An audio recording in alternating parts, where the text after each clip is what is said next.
السلام علیکم ورحمۃ اللہ وبرکاتہ۔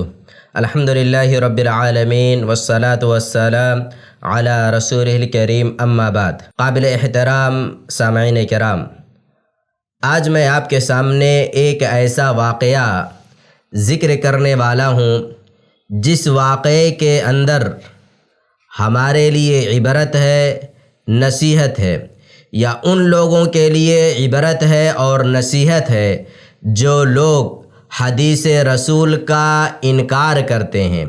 حدیث رسول کا احترام ان کے یہاں نہیں پایا جاتا۔ اسی طریقے سے وہ لوگ صحابہ کرام پر یا کسی ایک صحابی پر طعن و تشنیع کرتے ہیں، الزام لگاتے ہیں۔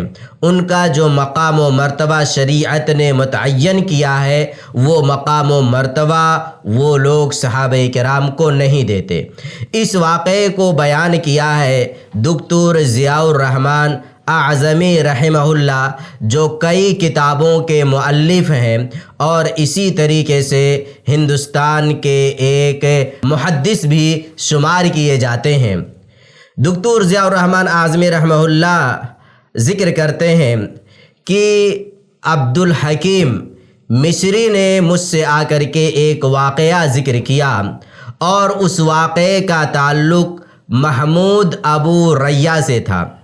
آپ سب سے پہلے یہ جان لیں محمود ابو ریہ کون ہے۔ محمود ابو ریہ مصر کا رہنے والا یہ وہ شخص ہے جو سنت رسول کا انکار کرتا تھا اور صحابی رسول ابو ہریرہ رضی اللہ تعالی عنہ پر طعن و تشنیع کیا کرتا تھا۔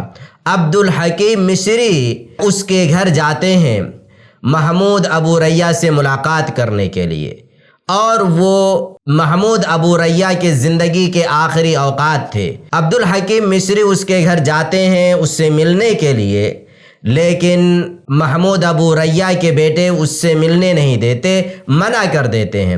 لیکن عبدالحکیم مصری اس بات پر مصر رہے، ڈٹے رہے کہ میں اس سے ملاقات کروں گا۔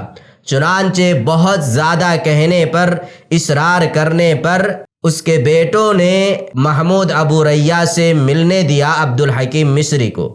عبدالحکیم مصری اس روم میں جاتے ہیں جس کمرے میں محمود ابو ریہ تھا۔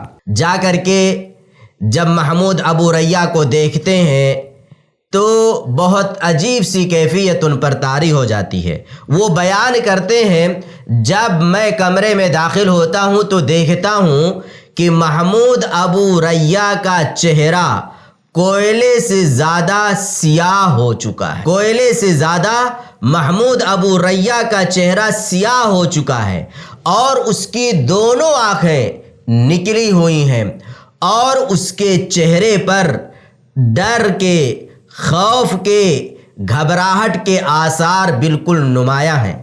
استاد عبدالحکیم کہتے ہیں میں بہت زیادہ دیر تک وہاں نہ رہ سکا، لیکن میں نے یہ دیکھا کہ محمود ابو ریہ سامنے والے کمرے کی جو دیوار ہے اس کی طرف دیکھ رہا ہے، اور لگ ایسا رہا ہے کہ ابو ہریرہ اسے دیکھ رہے ہوں، اس پر ناراض ہوں، اور محمود ابو ریہ چیخ رہا ہے، کہہ رہا ہے ہاں ہاں ابو ہریرہ، ابو ہریرہ کا نام لے رہا ہے اور چیخ رہا ہے، اور اس کے جسم کی یہ کیفیت ہو چکی ہے جو میں نے ابھی ذکر کیا اس کے چہرے کی۔ اور پھر عبدالحکیم مصری وہاں سے فوراً واپس آ جاتے ہیں اور بیان کرتے ہیں میں نے سوچا یہی حشر ہوتا ہے، یہی انجام ہوتا ہے جسے اللہ رب العالمین کبھی کبھار اس دنیا کے اندر لوگوں کو دکھاتا ہے کہ لوگوں دیکھو حدیث رسول کا انکار کرنے والے کا انجام اور حشر اس دنیا میں کیا ہوتا ہے۔ صحابہ کرام پر یا کسی ایک صحابی پر